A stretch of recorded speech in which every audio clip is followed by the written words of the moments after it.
بسم الله الرحمن الرحيم.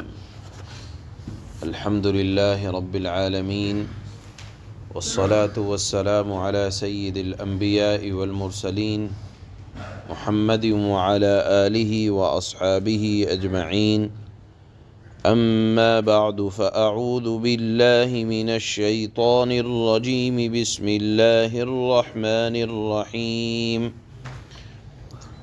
قال رب اجعل لي آية قال آيتك ألا تكلم الناس 3 أيام إلا رمزا واذكر ربك كثيرا وسبح بالعشي والإبكار.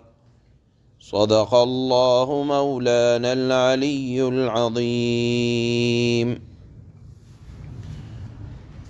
حضرت زکریا علیہ السلام نے بڑھاپے میں یہ دعا مانگی تھی اللہ سے کہ اے اللہ مجھے ایک اولاد عطا فرما. رب ہب لی من لدنک ذریۃ طیبہ، پاکیزہ اولاد عطا فرما. خود بوڑھے تھے، اہلیہ بھی بوڑھی تھیں اور ساتھ میں بانجھ بھی تھیں.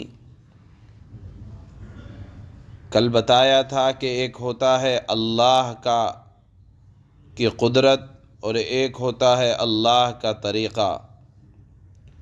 اس پورے واقعے سے جو سبق ملتا ہے وہ یہی کہ انسان کو چاہیے کہ وہ ظاہری اسباب پر نظر رکھنے کے بجائے اللہ کی قدرت پر یقین رکھے، اور کوئی بھی تمنا ہو وہ انسانوں کے سامنے رکھنے کے بجائے اپنی ہر تمنا کو اللہ کے حضور میں پیش کرے، اللہ کے دربار میں پیش کرے. اللہ کے لیے کسی تمنا کا پورا کرنا چھوٹا یا بڑا نہیں ہے. اللہ کی قدرت سے کوئی چیز باہر نہیں ہے. آپ نے سنا کل کی آیات میں کہ جب حضرت زکریا علیہ السلام کو اللہ نے فرشتے کے ذریعے سے یہ بشارت دلوائی کہ آپ کے ہاں اولاد ہونے والی ہے، تو انہوں نے یہ کہا کہ میری عمر کافی ہو چکی ہے، بڑھاپے کو پہنچ چکا ہوں، اور کیا میری جوانی لوٹائی جائے گی یا میری عورت دوسری آئے گی؟ یعنی یہ تو بانجھ ہے یا یہ بوڑھی عورت ہے، کیا حالات بدلیں گے؟ تو اللہ کی طرف سے جواب کیا ملا؟ قال كذلك اللہ يفعل ما يشاء. نہ تو آپ جوان ہوں گے نہ عورت بدلی جائیں گی، عورت کی بھی عمر یہی رہے گی، آپ کی بھی عمر یہی رہے گی. ہاں، اسی حالت میں اللہ تعالی آپ کا اولاد سے نوازیں گے. تو معلوم یہ ہوا کہ اللہ کی قدرت سے کوئی چیز باہر نہیں ہے. اسی طرح جائز چیز کی تمنا رکھنا یا اولاد کی تمنا رکھنا بطور خاص جب کوئی دینی مصلحت اور غرض وابستہ ہو تو یہ تقوی کے خلاف نہیں ہے، یا بہترین اولاد کا مانگنا یہ زہد کے خلاف نہیں ہے، یا نیک اولاد کی تمنا کرنے کے لیے اسباب کا اختیار کرنا یہ زہد کے اور تقوی کے مخالف نہیں ہے، بلکہ عین موافق ہے. جس طرح حضرت زکریا نے کہا کہ اے اللہ میں چلا جاؤں گا بے اولاد اگر، تو آپ دین کی خدمت کرنے کے لیے میری اولاد میں کوئی ایسی شخصیت نہیں ہے، تو آپ ایسی اولاد عطا فرمائیں جو تیرے دین کی خدمت کرنے والی ہو. اللہ نے بشارت دی.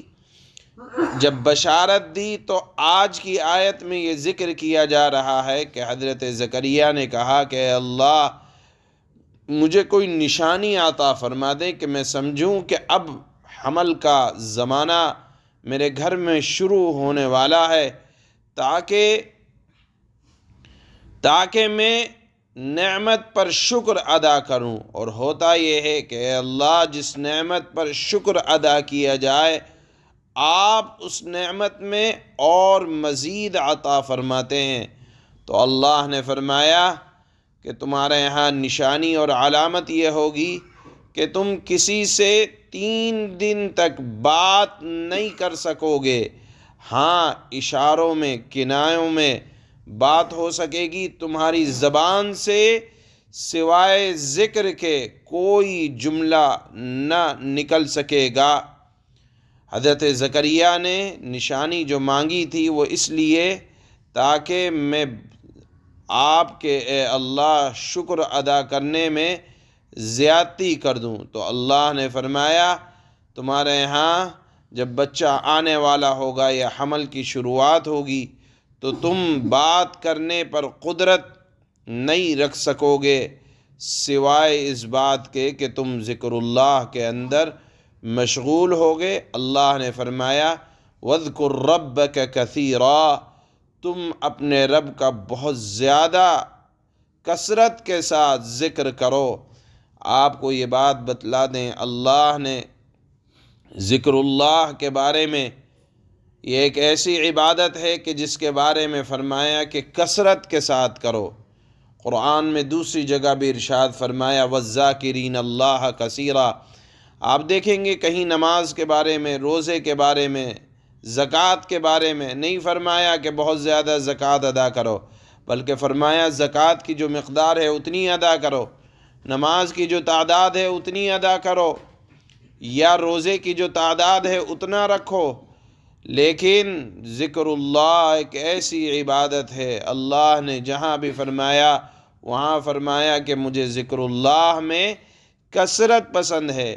یہی مطالبہ اللہ نے حضرت زکریا سے بھی فرمایا کہ جب تمہارے ہاں علامت ظاہر ہو جائے تو نعمت کے شکر کے طور پر کثرت کے ساتھ ذکر کرنا۔ وَسَبِّحْ بِالْعَشِيِّ وَالْإِبْكَارِ، اور اپنے رب کی بکثرت تسبیح صبح بھی کرنا اور شام بھی کرنا، دن چڑھے کو بھی کرنا اور دن ڈھلے کو بھی تم اپنے رب کی تسبیح بہت زیادتی کے ساتھ کرنا۔ یہ اس آیت کا خلاصہ ہے جو آج پڑھی جا رہی ہے، جس میں اللہ نے علامت کے طور پر حضرت زکریا سے فرمایا تھا کہ تم 3 دن تک بات نہ کر سکو گے جب تمہارے گھر میں حمل آئے گا۔ اللہ فرماتے ہیں قال رب اجعل لي آية قال آيتك ألا تكلم الناس 3 أيام إلا رمزا واذكر ربك كثيرا وسبح بالعشي والإبكار۔ حضرت زکریا نے اللہ کے دربار میں درخواست کی پروردگار میرے لیے کوئی نشانی مقرر کر دیجئے۔ کیوں؟ تاکہ میں آپ کی نعمت پر شکر شروع سے ادا کرنے کی کوشش کروں۔ اللہ نے فرمایا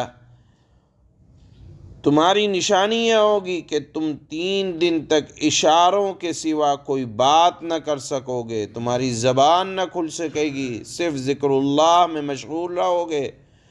وَاذْكُرْ رَبَّكَ كَثِيرًا وَسَبِّحْ بِالْعَشِيِّ وَالْإِبْكَارِ۔ اللہ نے فرمایا اپنے رب کا کثرت سے ذکر کرتے رہو، اور ڈھلے دن کے وقت بھی یعنی شام کے وقت بھی اور صبح سویرے بھی اللہ کی تسبیح کثرت سے کرتے رہو۔ سبحان اللہ۔